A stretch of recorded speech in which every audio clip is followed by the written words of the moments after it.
Hello everyone and welcome back to my channel. So this video is about DSSB Statistical Assistant.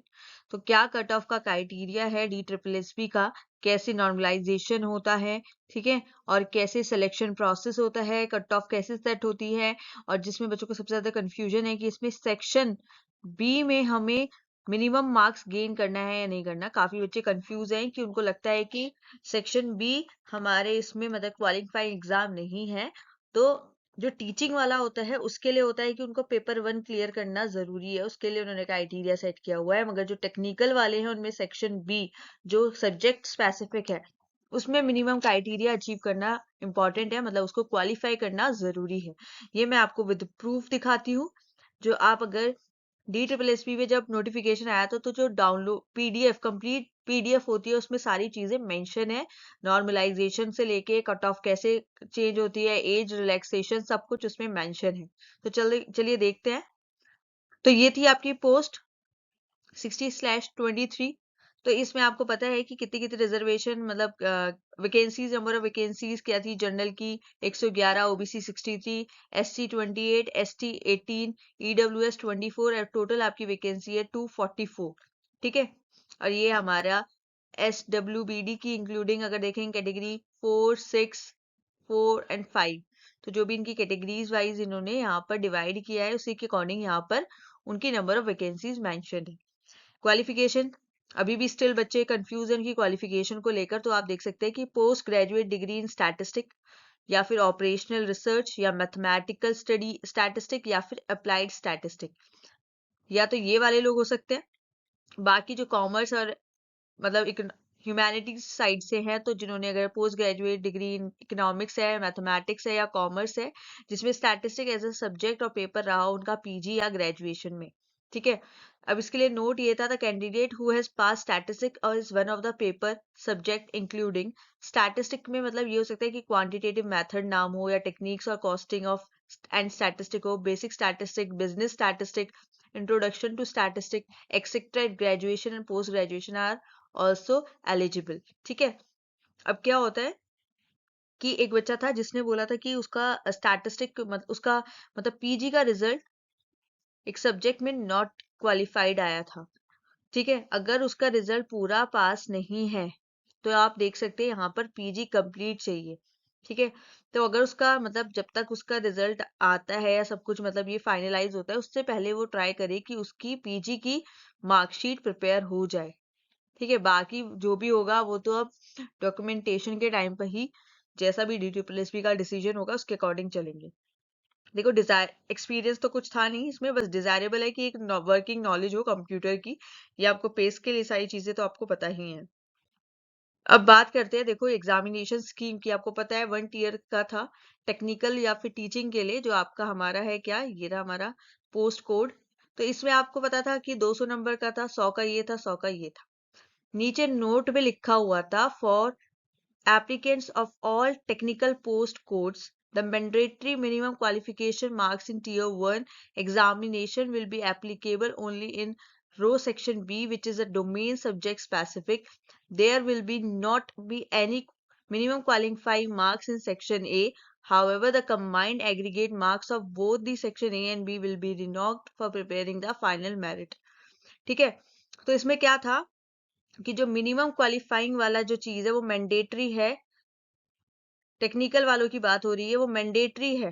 ठीक है, वो चीजें यहाँ पर क्या आनी है, मैंडेटरी है सेक्शन ए उनको क्लियर करने के लिए, मिनिमम उसमें नंबर लाने के लिए। ठीक है, और सेक्शन बी क्लियर करना, क्वालिफाइंग करना इसमें जरूरी नहीं है। और जो फाइनल कट ऑफ बन के आती है, फाइनल मेरिट बन के आएगी, वो कंबाइंड ए एंड बी के साथ बनेगी। इसलिए मैंने बोला था कि जब मैं बोल रही थी कि आप स्टैट्स में 40 मार्क्स ले आओ, जनरल वालों की 40 थे। ठीक है, ओबीसी में हमारे 35 है एंड SC ST में क्या आ गए 30%। ठीक है, ये क्राइटेरिया सेट था, इसलिए मैंने बोला था कि स्टैट्स में 40 ले आओ। ठीक है, बाकी जो कट ऑफ, जैसे अगर 100, 110 इसके बीच में कट ऑफ आती है, तो ये अगर आप 60 ले आए, जिससे बच्चों का जिनका स्टैट्स वीक थी, इसमें बस 40 ले आओ। बाकी गेन करो पेपर 1 में से, उसमें 60 to 70 मार्क्स ले आओ। इजीली हो जाएगा, बस इसमें 40 ले आओ। इसलिए मैं बोल रही थी कि मेरिट, फाइनल मेरिट दोनों से कंबाइंड बनेगी।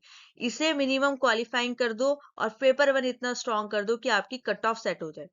और जैसा कि मैंने कमेंट्स पढ़े हैं, वो बहुत अच्छे, मतलब बच्चों के काफी अच्छे अच्छे रिजल्ट आए हैं।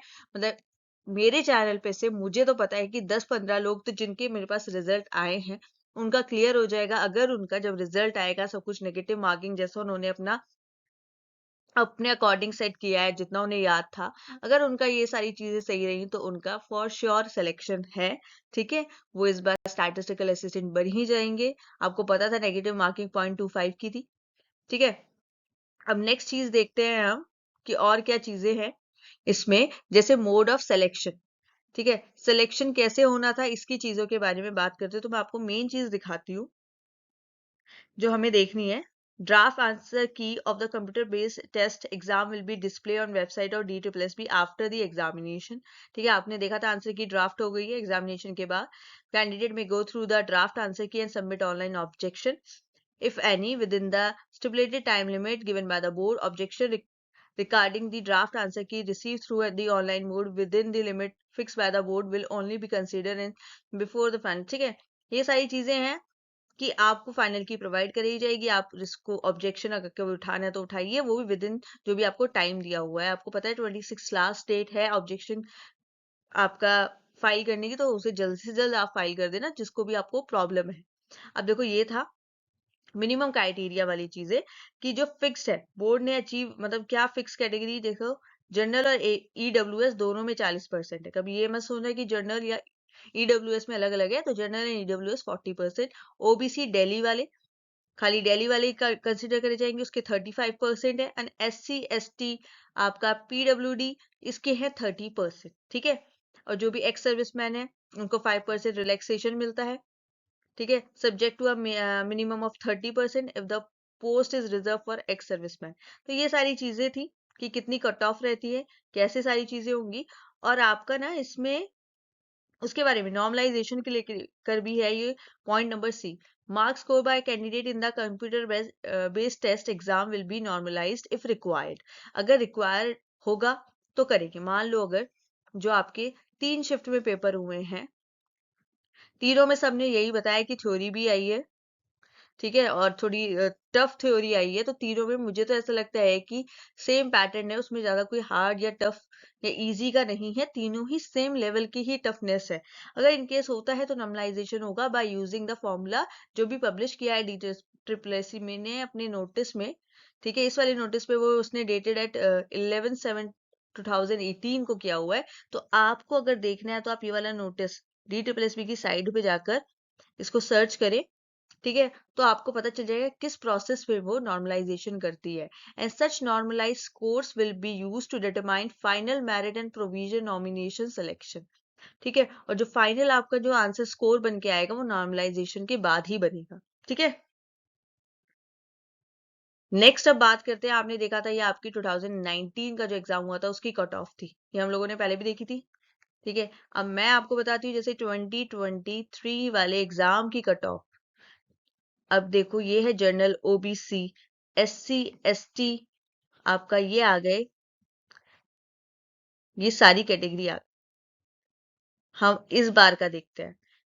तो मैंने आपको बोला था कि हर किसी में आप, मतलब हम मार्जिन बना के चलेंगे कि हम 5 मार्क्स का, 10 मार्क्स का लेके चले। जैसे 92 है।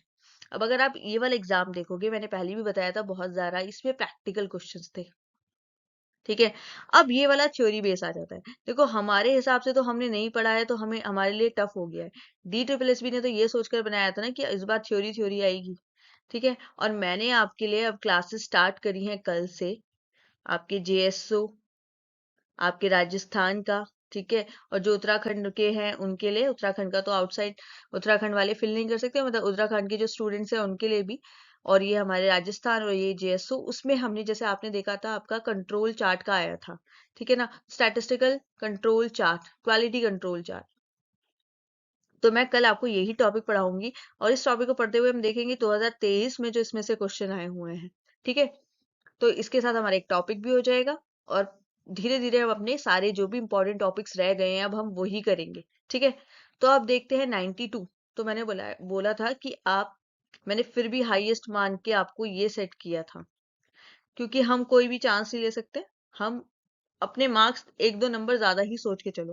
जैसे 92 थे तो जरूरी भी नहीं है कि 105 से बने, 100 से भी बन सकती है, 100 से 105 भी हो सकते हैं, 110 भी हो सकते हैं। अब बात ये बनती है कि कितने कैंडिडेट्स ने मार्क्स स्कोर करे। मान लो कि 120 मार्क्स आ गए 10-20 लोगों के, ठीक है, तो उसके अकॉर्डिंग, या 30-40 लोगों के, तो उसके अकॉर्डिंग कट ऑफ भी सेट होती है कि कितने कैंडिडेट्स के कितने मार्क्स आए।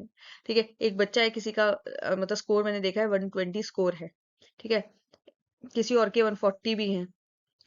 तो ऐसे स्कोर्स भी अगर आएंगे तो उसके अकॉर्डिंग भी बनता है कि कितना कट ऑफ जाएगी।